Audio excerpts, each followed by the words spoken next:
Welcome to Reno Murders, Death in the Biggest Little City. I'm your host, Becca, and today we're going to talk about Julia Woodward and Jeannie Smith. To understand this story, you have to picture the place where it all happened, Hungry Valley.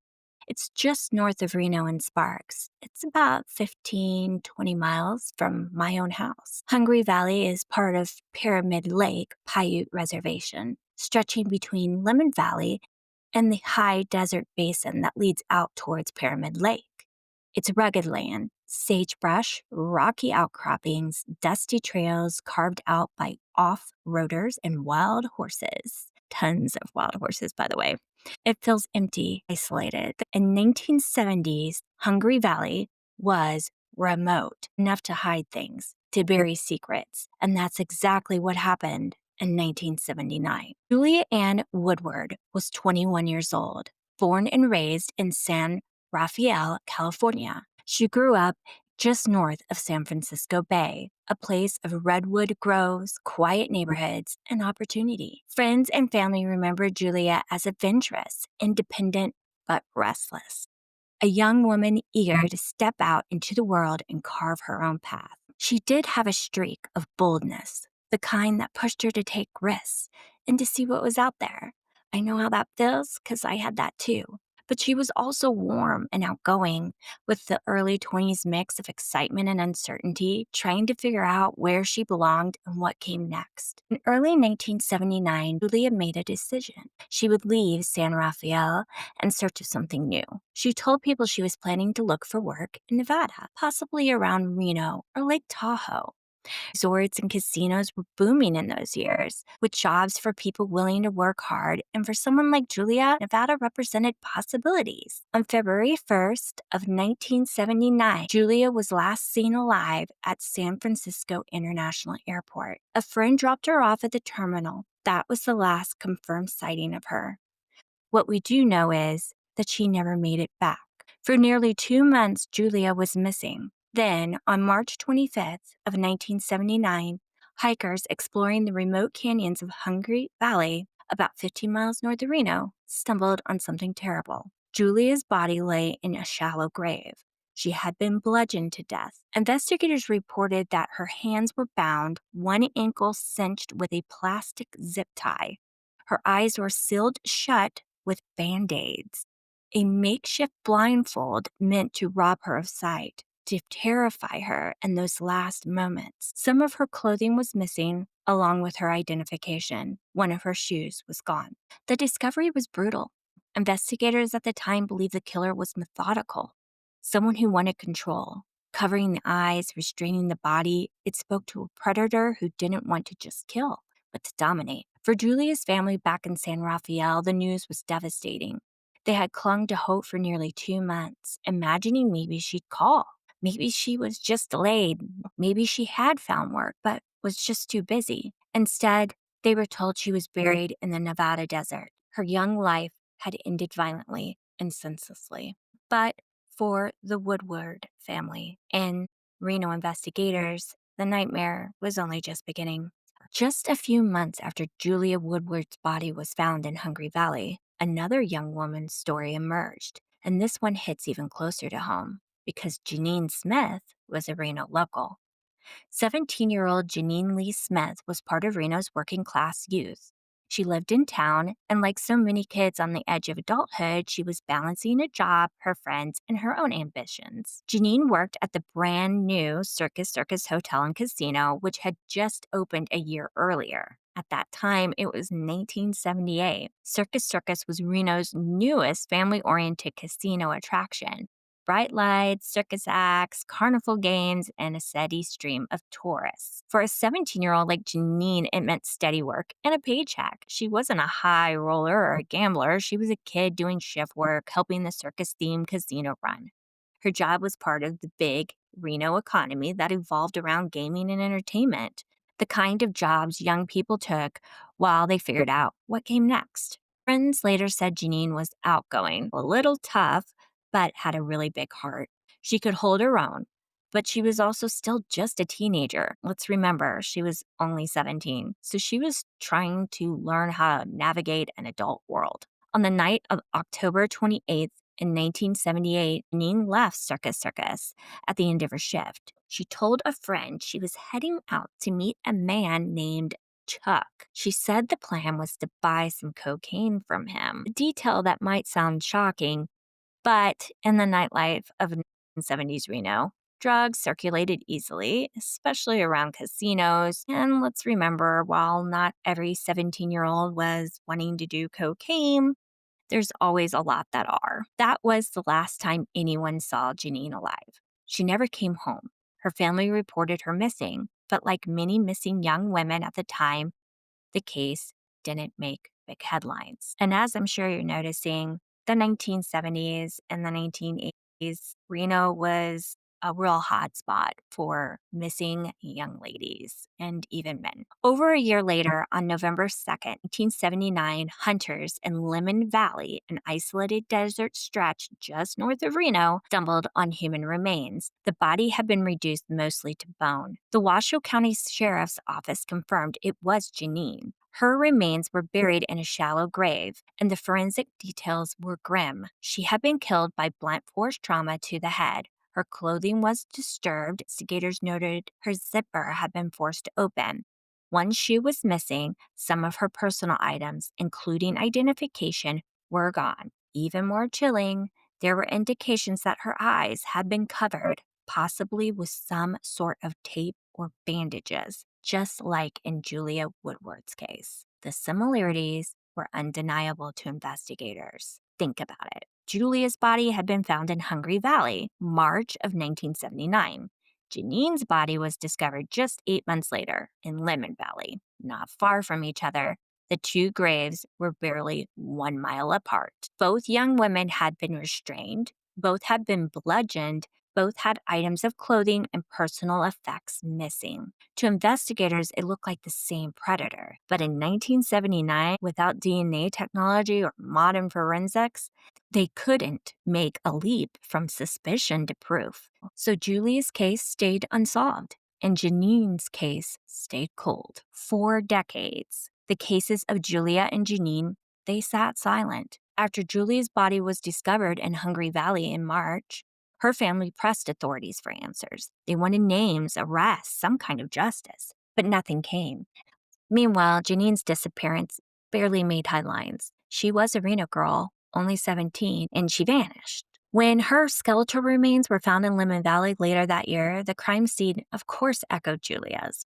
But still, there was no suspect who was ever named. If you've listened to my other episodes, you should be noticing a theme, definitely around this time in Reno's past. This is also around the time that 2 girls went missing from the state fair and were named as runaways. And then another girl the year prior went missing from the Reno State Fair as well and was also depicted as a runaway. All these girls were going missing around the same time. The 2 girls from the Reno State Fair and the one from the year prior do end up getting linked to a killer couple who were actually serial killers operating in the area at the time. But I do find it interesting that in Reno during this time, a 17-year-old girl can vanish, a body later be found that is confirmed to be her, and it barely makes headlines. But then again, the girls from the state fair were 13, 14, and I believe the other one was 16 or 15 years old,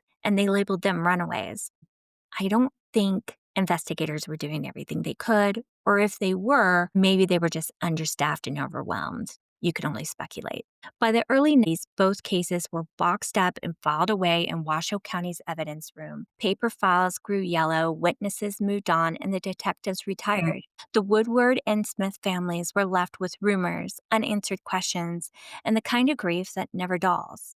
Every so often, their names surfaced in cold case meetings. Detectives would pull the files, hoping for fresh eyes to spark something new, but there was never enough. For the public, the cases faded into the background of Reno's history, overshadowed, but time has a funny way of catching up with monsters. Evidence doesn't rot as fast as people think. And when science finally caught up, when DNA testing advanced, when cold case teams began reopening files, yay for cold case teams, Julia's story and Jeanine's came back to life. In 2019, after 40 long years of silence, police finally named a suspect in the murder of Julia. His name was Charles Gary Sullivan. At the time of his arrest, Sullivan was 73 years old, living in Washoe County. To his neighbors, he looked like any other old, aging Nevada man.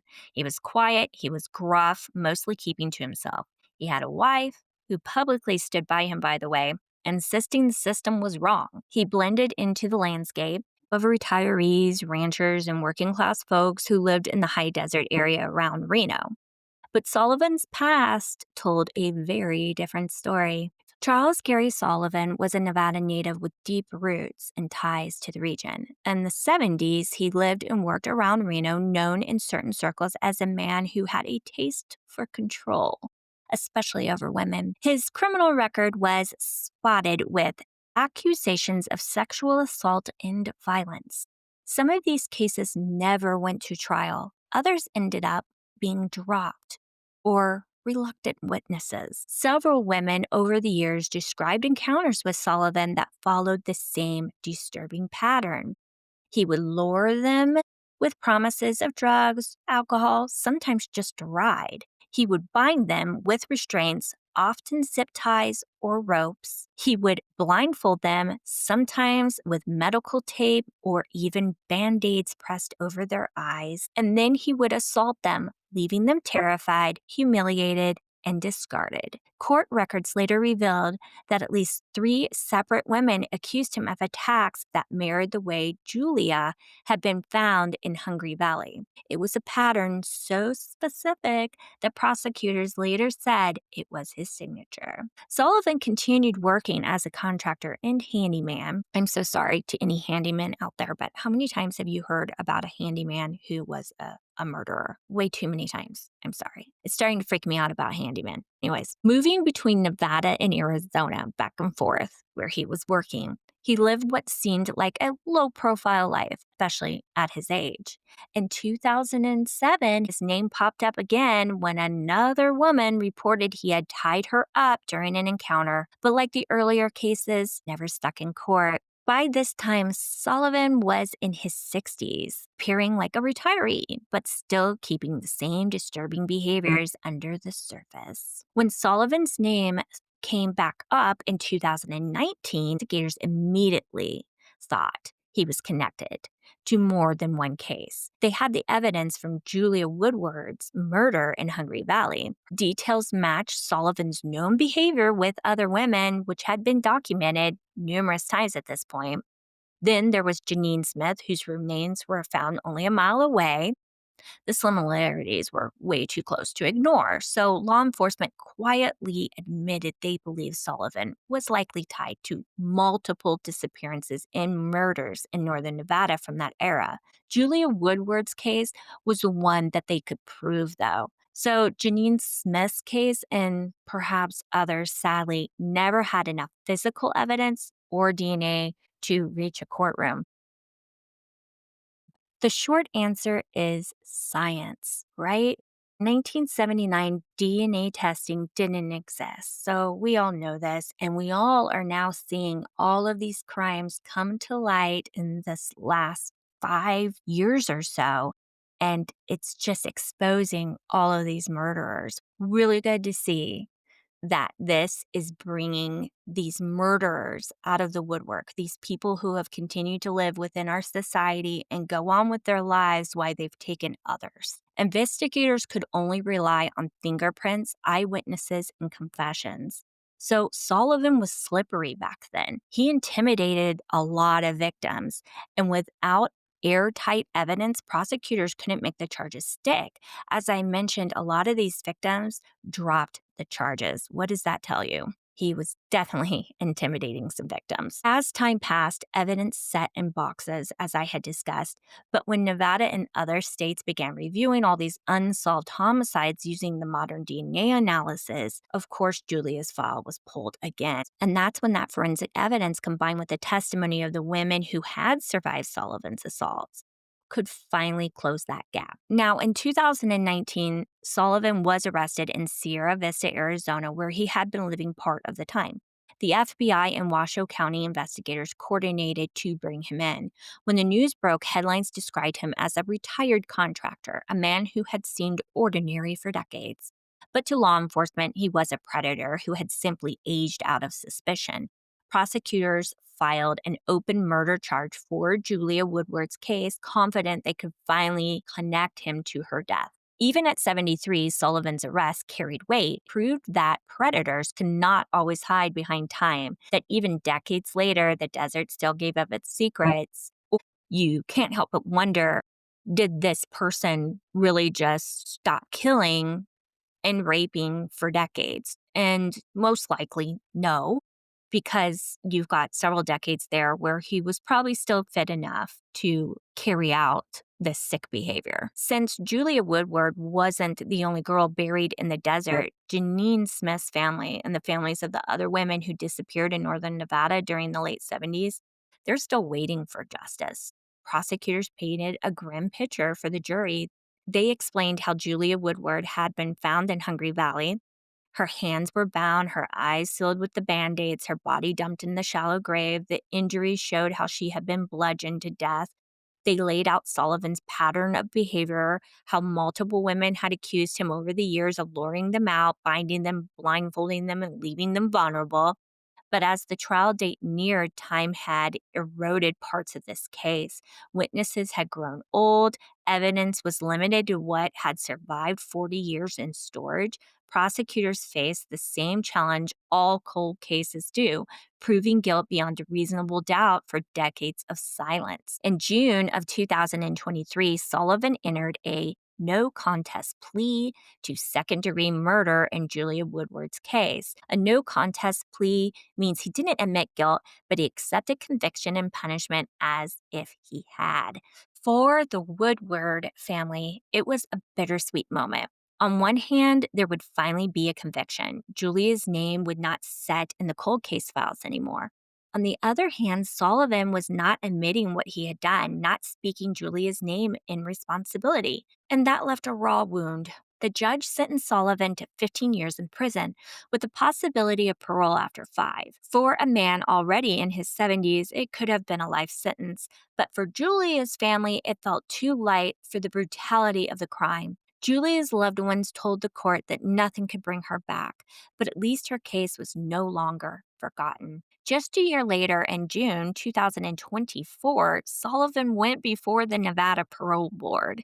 He was 78 years old. His attorney argued that his age and health should be considered, but the board reviewed the case, the brutality of Julia's murder, and his long history of predatory behavior. They voted to deny him parole. And I couldn't agree with them more. Sullivan will have another chance in 2027, but whether he survives to see that day is definitely uncertain. For Julia's family, the conviction was a form of recognition, right? Finally, the state of Nevada said out loud she was murdered and Charles Gary Sullivan was responsible. But the story isn't complete because Jeannie Smith's case and the others like her, they still remain unsolved. And unless more evidence emerges, Julia will most likely be the only victim whose name is officially tied to Sullivan in an actual court. There's another name that appears in connection with him, and it is another cold case. Her name is Linda Taylor. Her story is much quieter than Julia or Janine's because her body was never found. But her disappearance has enough curious clues that many believe she might have been another victim connected to Charles Sullivan. Linda Taylor was only 23 years old when she disappeared in March of 1979. Her last known location was Reno, Nevada. She was reported missing by her roommate. A few days later, Linda's car was found abandoned in a grocery store parking lot in Reno. It was about 10 miles from where the bodies of Julia and Jeanine were later discovered. Investigators say Sullivan admitted to dating Linda Taylor. He initially said he didn't know her, then later said that they had gone on a date. Prosecutors saw enough in the pattern of her disappearance and timing to consider her case alongside Julia and Janine's. But the evidence was never strong enough to charge him because, again, no body, no DNA.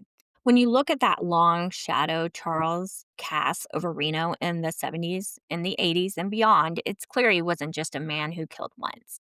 He was a predator with a very distinct psychological pattern. At the center of Sullivan's psychology was control. Survivors who escaped his assaults in the 80s and in the 90s described the same ritual. He would lure them somewhere isolated. So, at the center of Sullivan's psychology is definitely control. By blindfolding them, he didn't just prevent them from seeing him, he controlled their reality. He controlled what they heard, what they felt, and what they feared. To Sullivan, the act of dominating women this way wasn't secondary, it was the point. Some women managed to escape after being raped by Sullivan. They ran or he let them go once he got what he wanted. But then there was obviously Julia and Janine, the women who never walked away. Why the difference? Psychologists who study predatory offenders note that when patterns repeat this long, escalation is almost inevitable. Some victims survive because in that moment, the predator doesn't feel the need to kill. Others die because the predator takes the fantasy further to its final lethal conclusion. In Julia's case, she was not only bound and blindfolded, she was bludgeoned to death and buried. That progression from domination to murder shows an offender who needs to eliminate the victim completely. It suggests Julia saw or knew something he feared, or that killing itself became part of that ritual. It's what criminologists call a sexual sadist with coercive control tendencies. So the sadism, he's deriving satisfaction not just from sex, but from the victim's fear, their humiliation, and their helplessness. And then coercive control, carefully staging situations so he could bind, blindfold, and terrorize the women. And then, of course, compartmentalization. Outwardly living a normal life, working jobs, marrying, retiring, while privately indulging in this hidden violent persona. This split is why his neighbors later described him as a quiet or ordinary man.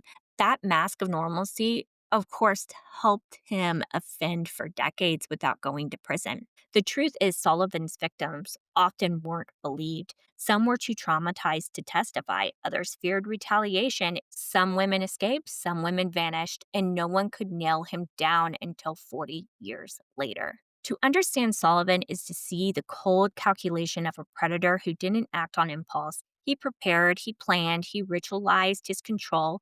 And whether a woman survived or not depended less on luck than on Sullivan's decision in that moment, whether he was satisfied with domination alone or whether he needed to take that final step into murder. Two young women, Julia Woodward, 21, and Jeannie Smith, just 17. Their lives stolen in 1979. One case solved, the other still cold, and probably so many more left unsolved that could be connected to him. Hungry Valley hasn't changed much since then. It's still open desert, still vast and empty. If you drive out there, you can see why it worked as a dumping ground, why predators believed their secrets would stay buried. But sometimes the desert does give up its secrets. This has been Reno Murders. Again, I am Becca. Thank you for joining me. If you liked it, please subscribe, rate, and of course, like it. Thanks, guys.